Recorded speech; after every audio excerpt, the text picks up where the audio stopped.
Welcome to today's video, where we will be tackling a common problem that many programmers encounter.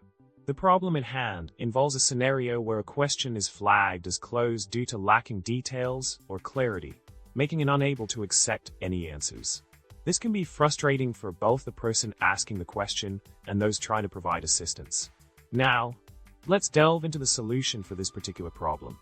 One approach to handling this situation is to use the zip function to combine two lists of inputs and then create a dictionary from the zipped result.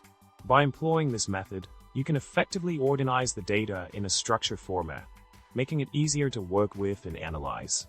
The code snippet provided showcases the implementation of this solution, demonstrating how the dict function can be utilized in conjunction with zip to create a dictionary mapping repositories to their respective child branches. In summary, by leveraging the power of zip and dict, you can efficiently address the issue of a closed question lacking essential details or clarity.